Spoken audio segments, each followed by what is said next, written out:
Bismillahirrahmanirrahim. Alhamdulillah. Wassalatu wassalam ala rasulillah. Bienvenue dans le 9e épisode de la série de podcasts consacrée aux histoires des prophètes et dans le 3e épisode dédié à l'histoire de Nuh. Dans l'épisode précédent, on avait vu comment Nuh alayhi salam a commencé son appel auprès de son peuple, ainsi que les nombreuses accusations que les notables lui ont adressées. Ils l'ont traité d'égaré. Ils ont dit qu'il n'était qu'un simple homme. Ils lui ont reproché d'être suivi uniquement par les plus faibles. Ils l'ont accusé de chercher le pouvoir, de mentir et même d'être fou. Et on avait aussi analysé la manière remarquable dont Nuh alayhi salam leur a répondu. Sans insulte, avec patience, avec miséricorde et avec une grande clarté. Quand on observe attentivement l'appel de Nuh alayhi salam, on découvre 4 caractéristiques absolument fondamentales. La première, c'est le soin immense qu'il apportait au choix de ses paroles. Nuh ne parlait pas au hasard. Chaque mot était réfléchi et adapté à son peuple. Il connaissait les mentalités de ceux à qui il s'adressait, leurs résistances, leurs peurs et leurs objections. Il utilisait donc toutes ses connaissances pour toucher les cœurs. La deuxième caractéristique, c'était son sens du moment opportun. Il savait quand parler et quand se taire. Il comprenait que l'appel à Allah ne repose pas seulement sur la vérité du message, mais aussi sur le bon moment pour le transmettre. La troisième caractéristique, c'est la diversité dans les formes de son appel. Nuh alayhi salam ne s'adressait pas à son peuple d'une seule manière. Parfois, il parlait publiquement, et parfois, il appelait les gens en privé. Enfin, la quatrième caractéristique, c'était l'équilibre. Un équilibre entre l'encouragement et l'avertissement, entre l'espérance et la crainte. Nuh alayhi salam évoquait la récompense d'Allah, sa miséricorde, son pardon, mais il rappelait aussi les conséquences du rejet, la gravité de l'aveuglement et la réalité du châtiment. Son discours ne penchait ni vers une douceur excessive, ni vers une sévérité permanente. Il maintenait cet équilibre subtil que tout prédicateur devrait méditer. Et Allah subhanahu wa ta'ala nous rapporte justement le résumé de l'appel de Nuh à travers le récit que Nuh alayhi salam lui-même fait de sa mission. Il dit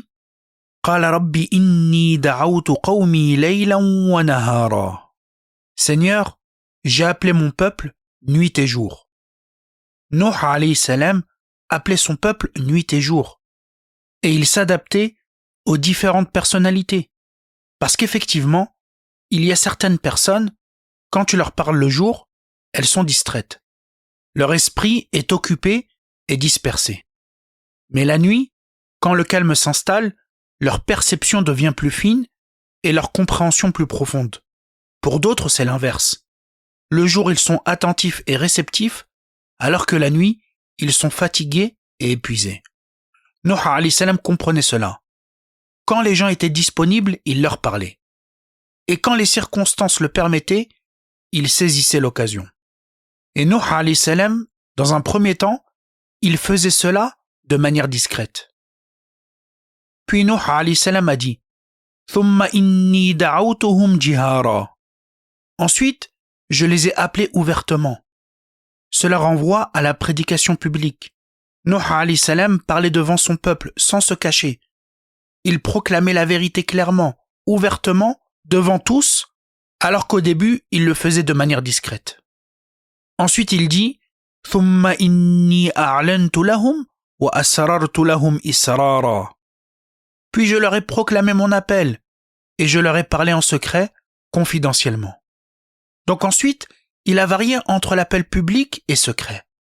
Il continuait de proclamer son appel aux gens ouvertement, mais il rencontrait aussi les gens individuellement, en privé, dans la discrétion. Pourquoi ? Parce que certains cœurs s'ouvrent dans la foule, mais d'autres ne s'ouvrent que dans l'intimité. Certaines personnes peuvent accepter la vérité devant tout le monde, mais d'autres ont besoin d'un moment seul à seul pour tomber le masque, pour poser leurs questions, pour exprimer leurs doutes sans pression sociale. Ces versets nous montrent également qu'il y a eu 3 grandes étapes dans la prédication, dans l'appel de Nuh alayhi salam. D'abord, il a commencé discrètement.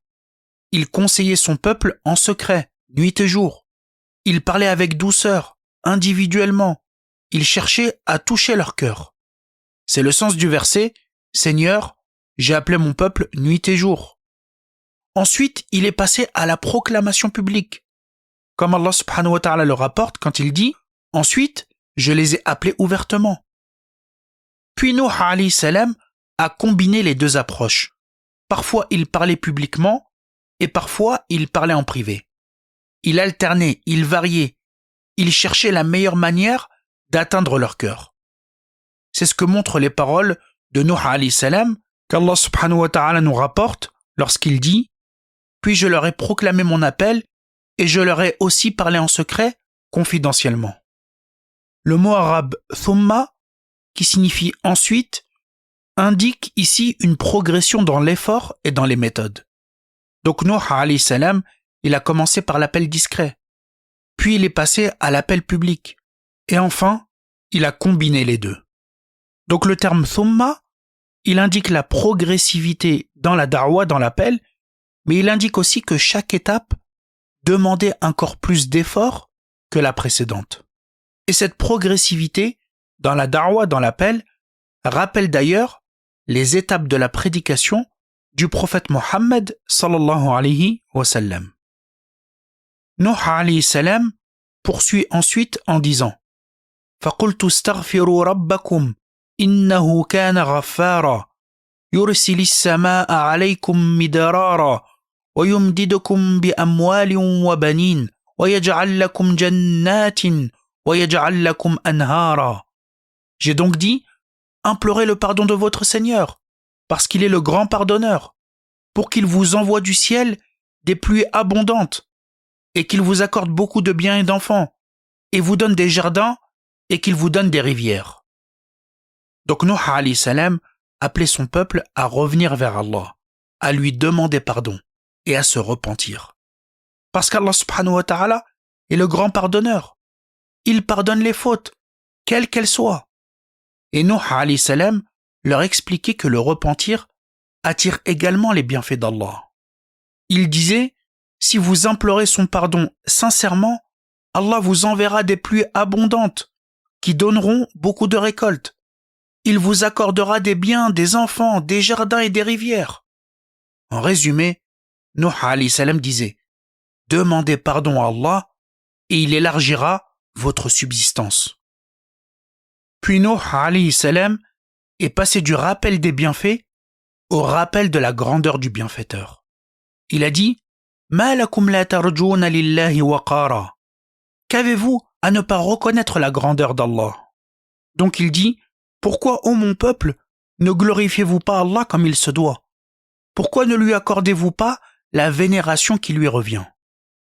Puis Nuh alayhi salam a utilisé des arguments rationnels en appelant son peuple à réfléchir à la création de l'être humain et de l'univers. Il leur a dit « وَقَدْ خَلَقَكُمْ أَطْوَارًا » Qu'avez-vous à ne pas reconnaître la grandeur d'Allah alors qu'il vous a créé par étapes successives? L'être humain n'a pas surgi d'un coup. Il est passé par plusieurs étapes. D'abord la goutte, puis l'adhérence, puis le morceau de chair, ensuite la formation des os, et enfin les os recouverts de chair. Donc Nuh alayhi salam, il leur a dit « Regardez votre propre création ». Puis il a attiré leur attention vers l'univers. Il leur a dit « Alam taraw kayfa khalaqa Allahu sab'a samawatin tibaqa wa ja'ala al-qamara fihinna noura wa ja'ala ash-shamsa siraja » N'avez-vous pas observé comment Allah a créé 7 cieux superposés? Il y a placé la lune comme lumière et le soleil comme une lampe. C'est-à-dire, contemplez cet univers parfaitement ordonné, des cieux superposés, une lune à la lumière douce et un soleil comme un flambeau puissant. Et Nuh a dit « Wallahu ambatakum min al-ardi nabata, thumma yu'idukum fiha, وَيُخْرِجُكُمْ إِخْرَاجًا. Et Allah vous a fait croître de la terre comme des plantes, puis il vous y fera retourner, et il vous en fera sortir de nouveau. C'est-à-dire, Allah a créé votre père Adam alayhi salam à partir de la terre, puis vous retournerez tous à la terre après votre mort, et un jour, Allah vous en fera sortir à nouveau le jour de la résurrection. Nuh alayhi salam poursuit en disant Wallahu ja'ala lakumul arda bisata litasluku minha subulan fijaja. Et Allah vous a fait de la terre un tapis afin que vous y suiviez de larges chemins. Nuh alayhi salam les a interpellés et leur a dit regardez comment Allah a étendu et aplani la terre pour vous. Il l'a rendue habitable, accessible, afin que vous puissiez y vivre, voyager et en exploiter les ressources. Tout cela faisait partie de l'appel par l'encouragement, en suscitant l'espoir, ce que les savants appellent at-targhib. Et Nuh également, alayhi salam, il a appelé son peuple par l'avertissement, en suscitant la crainte, at-targhib.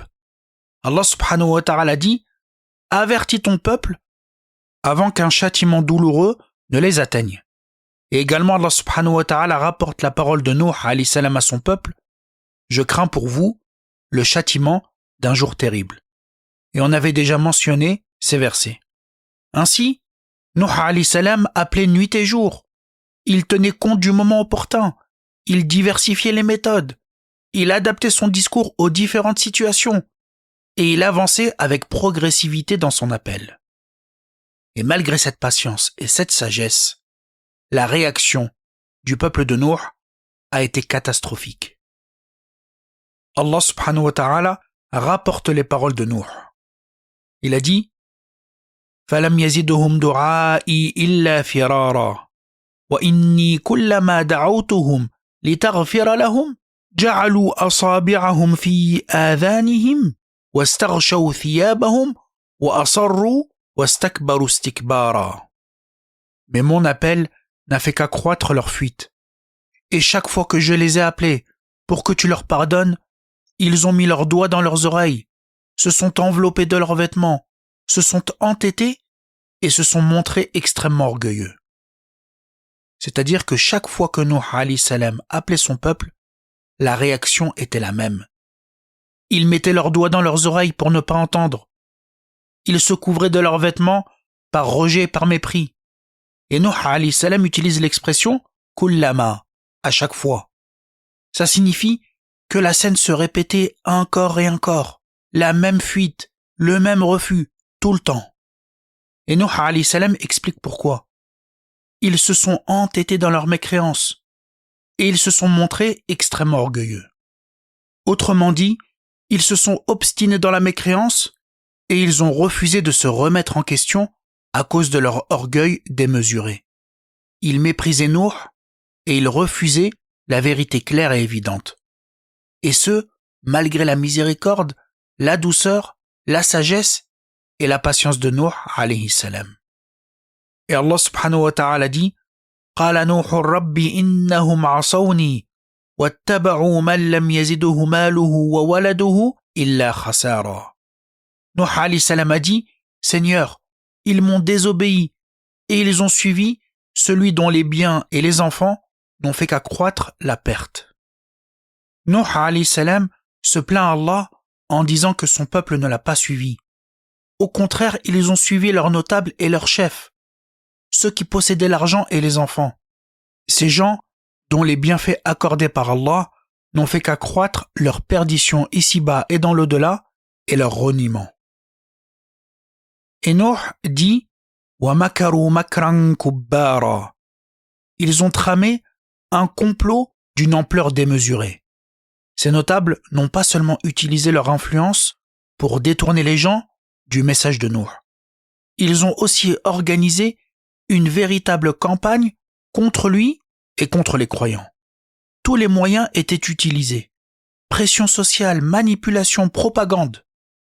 Ibn Kathir dit « On rapporte qu'à chaque fois qu'une génération était sur le point de disparaître, elle laissait à sa descendance la recommandation de ne pas croire en Nuh, et de s'opposer à lui et à son message. Chaque père, dont l'enfant arrivait à maturité, il lui recommandait de ne jamais croire en Nuh tant qu'il est vivant. Fin de citation. Ainsi, le rejet de Nuh alayhi salam est devenu une consigne transmise de génération en génération. Allah subhanahu wa ta'ala a rapporté même l'une de ses paroles. وَقَالُوا لَا تَذَرُنَّ آلِهَتَكُمْ وَلَا تَذَرُنَّ وَدًّا وَلَا سُوَاعًا وَلَا يَغُوثَ وَيَعُوقَ وَنَسْرًا. Et ils ont dit, n'abandonnez jamais vos divinités et n'abandonnez jamais Wad, Suwa', Yarouth, Ya'ouq et Nasr. Les notables ont donc dit à la masse, attention, Nuh est dangereux pour vous et votre religion. Ne répondez pas à son appel. Les idoles que vous adorez sont en danger également. Combattez Nuh et ne délaissez pas les idoles en vous détournant de leur adoration, parce que ces idoles ont été adorées par vos ancêtres. On rapporte également que le peuple de Nuh alayhi salam faisait preuve d'une violence extrême à son égard. Le compagnon Ibn Mas'ud radiyallahu anhu rapporte: c'est comme si je voyais le messager d'Allah sallallahu alayhi wa sallam raconter l'histoire d'un des prophètes que son peuple avait frappé jusqu'à le faire saigner. Il essuyait le sang de son visage en disant: ô Allah, pardonne à mon peuple parce qu'ils ne savent pas. Le savant Ibn Hajar commente le hadith en disant: il est possible qu'il s'agisse de Nuh alayhi salam. En effet, l'historien Ibn Ishaq rapporte que le peuple de Nuh le saisissait violemment et l'étranglait jusqu'à ce qu'il perde connaissance. Puis lorsqu'il reprenait ses esprits, Nuh disait: ô Allah, pardonne à mon peuple, car ils ne savent pas. Et cet appel, avec toute cette diversité de méthodes, cette adaptation, cette progressivité, et toutes les difficultés qu'il a rencontrées, ça n'a pas duré 10 ans, ni 100 ans, ni même 500 ans. Ça a duré 950 ans. Allah subhanahu wa ta'ala nous dit: فَلَبِثَ فِيهِمْ أَلْفَ سَنَةٍ إِلَّا 50 عَامًا. Il demeura parmi eux 1000 ans, moins 50 ans. Remarquez bien, le Coran ne dit pas simplement 950 ans. Il dit 1000 ans, moins 50 années. Pourquoi cette formulation? Pour interpeller et souligner l'immense durée pendant laquelle le prophète Nuh alayhi salam a prêché son peuple. C'est pour nous dire, c'est presque un millénaire entier de prédication. Et Allah subhanahu wa ta'ala, il dit: فَلَبِثَ فِيهِمْ أَلْفَ سَنَةٍ إِلَّا 50 عَامًا. Il demeura parmi eux 1000 sana, moins 50 aram. Donc ces deux mots différents dans le verset pour dire année. Certains savants expliquent que le mot sana est souvent utilisé pour désigner des années qui sont difficiles, marquées par l'épreuve, marquées par la dureté. Alors que le mot am est généralement employé pour des années plus faciles, des années d'abondance et de bien-être. Selon cette interprétation, les 950 années de prédication ont été des années longues et éprouvantes, qui ont été marquées par le rejet et l'opposition. Alors que les années qui ont suivi, après le déluge et la disparition de la mécréance, c'étaient des années plus paisibles. En ayant dit tout cela, certains peuvent se demander: quel âge avait Nuh alayhi salam lorsqu'il a été envoyé comme prophète? Le compagnon Ibn Abbas rapporte que Nuh alayhi salam aurait vécu en tout 1050 ans. Allah l'aurait envoyé comme messager à 40 ans, il a prêché pendant 950 ans et il aurait vécu 60 ans après le déluge. Le savant Ibn Kathir considère que c'est l'avis le plus pertinent. Mais d'autres opinions existent. Certains parlent de 1020 ans, d'autres de 1650 ans, voire 1700 ans. En réalité, aucun texte explicite du Coran ou de la Sunna authentique ne fixe avec certitude son âge total. La seule chose affirmée clairement par le Coran, c'est que Nuh alayhi salam est resté 950 ans à appeler son peuple vers Allah. Je voudrais ici évoquer 4 enseignements. Le premier enseignement, c'est l'importance de l'appel à Allah. L'un des grands enseignements que l'on tire de la da'wa de Nuh alayhi salam est que l'appel à Allah n'est pas une activité occasionnelle, ni une mission réservée à certaines périodes de la vie. C'est une responsabilité permanente qui accompagne le croyant dans toutes les situations. Les prophètes d'Allah nous ont montré, par leur exemple, que la da'wa ne s'arrête jamais, quelles que soient les circonstances. Le prophète Nuh alayhi salam a appelé son peuple pendant des siècles. Il a été moqué, rejeté, insulté et même violenté. Pourtant, il n'a jamais cessé d'appeler Allah. Ni les années qui passent, ni l'entêtement de son peuple, ni les épreuves qu'il subissait n'ont réussi à l'arrêter. Le prophète Mohammed sallallahu alayhi wa sallam lui-même a incarné cette réalité de manière saisissante. Lorsqu'il a quitté Taïf, blessé et humilié, le sang coulant de ses pieds, il n'a cessé pourtant d'appeler Allah. Et dans ce moment de grande souffrance, il a invité un homme à l'islam. Et même lors de la hijra, alors qu'il était poursuivi et que sa tête était mise à prix, il a continué d'inviter les gens à Allah. Et effectivement, des hommes ont embrassé l'islam sur cette route. Le récit de Nuh alayhi salam en particulier, et les récits des prophètes de manière générale, nous montrent que l'appel à Allah ne s'arrête pas même dans les situations les plus difficiles. Mais cet appel n'est pas seulement une responsabilité, c'est aussi l'une des œuvres les plus méritoires auprès d'Allah. Le Coran souligne l'immense valeur de celui qui appelle à Allah. Il nous dit وَمَنْ أَحْسَنُ قَوْلًا مِمَّنْ دَعَا إِلَى اللَّهِ وَعَمِلَ صَالِحًا وَقَالَ إِنَّنِي مِنَ الْمُسْلِمِينَ.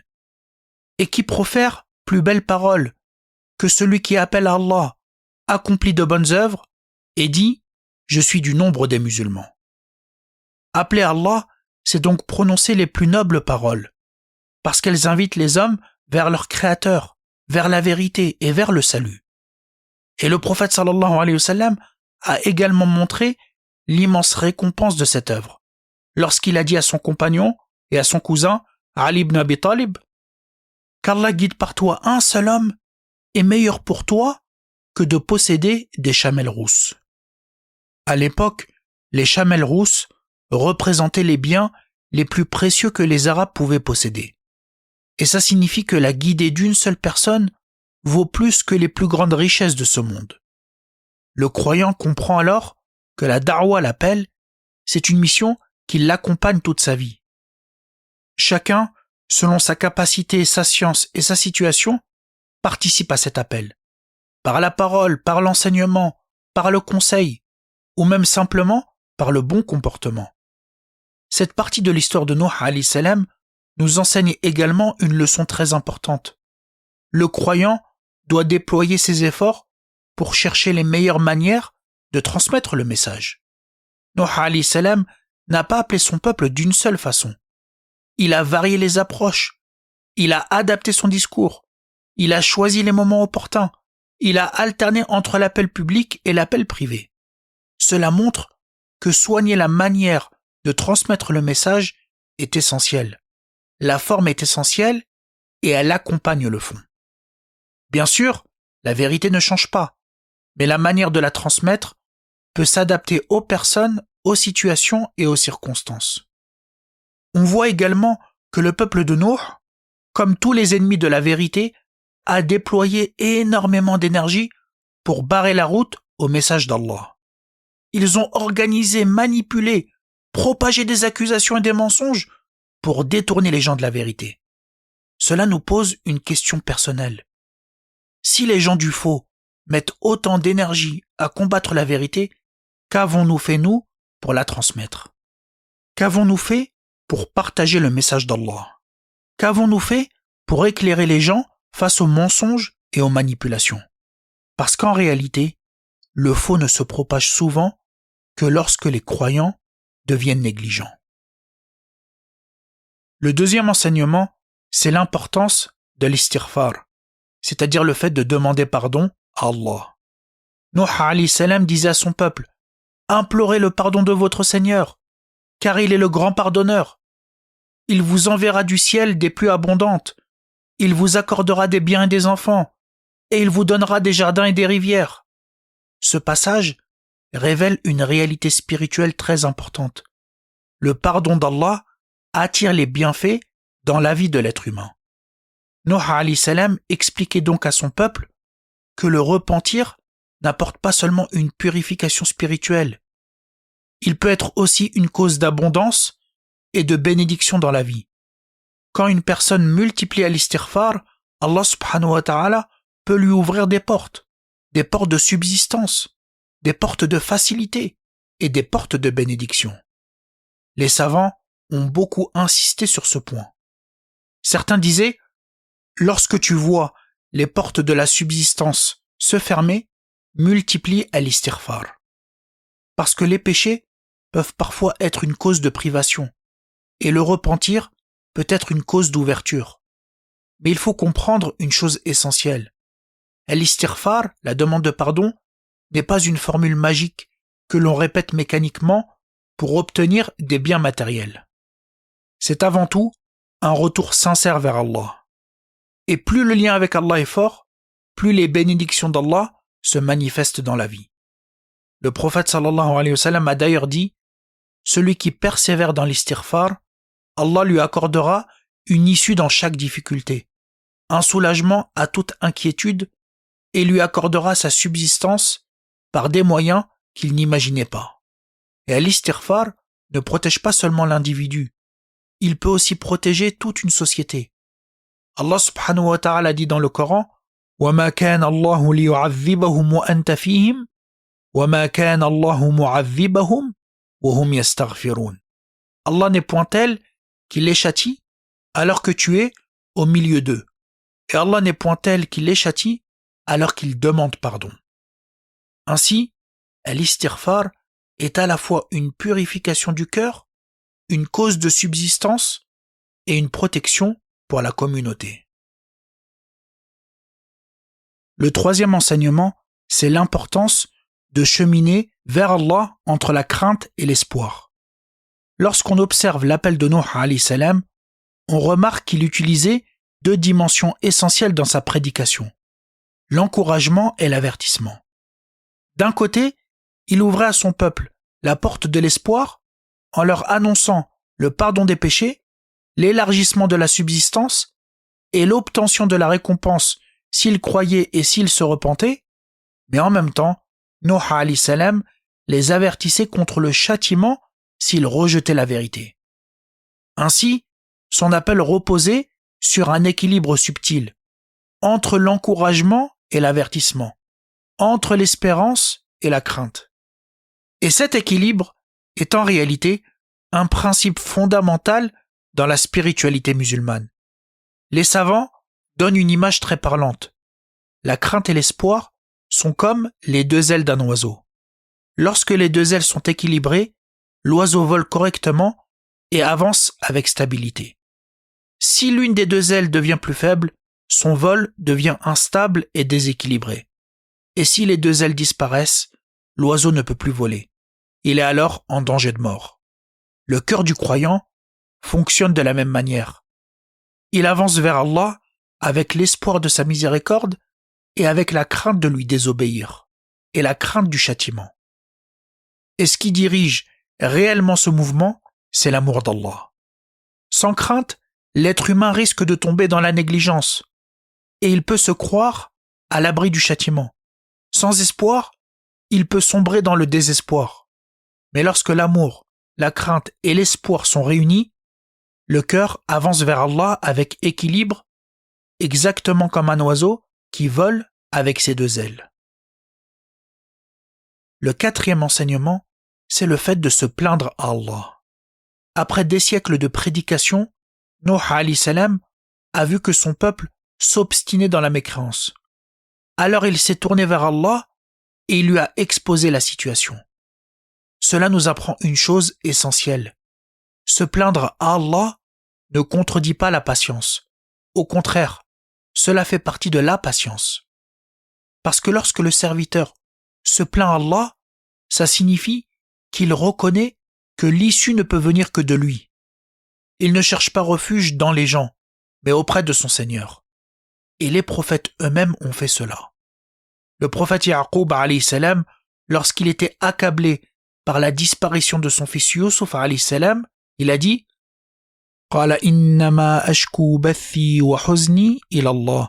Je ne me plains de ma tristesse et de mon chagrin qu'à Allah. De même, le prophète Mohammed sallallahu alayhi wa sallam, après l'épreuve de Taïf, il s'est tourné vers Allah en disant Ô Allah, c'est à toi que je me plains de la faiblesse de ma force, du peu de moyens dont je dispose et de mon humiliation face aux gens. Mais il faut bien distinguer deux choses. Il y a se plaindre à Allah, ash-shakwa ilallah, il y a se plaindre d'Allah, ash-shakwa min Allah. Se plaindre à Allah, ash-shakwa ilallah, c'est lui confier sa douleur, ses difficultés, ses épreuves, c'est un acte de foi. Mais se plaindre d'Allah, c'est-à-dire ash-shakwa min Allah, c'est contester ses décrets, c'est être insatisfait de ce qu'il a décidé ou de ce qu'il nous a accordé. Et cela, au contraire, c'est une attitude dangereuse pour le cœur et c'est un acte qui est très grave. Les prophètes nous apprennent donc la bonne voie. Lorsque l'épreuve devient lourde, tourne-toi vers Allah, parle-lui, confie-lui ta peine, parce que c'est de lui que vient la délivrance. Si cet épisode vous a été bénéfique, prenez quelques secondes pour soutenir le podcast.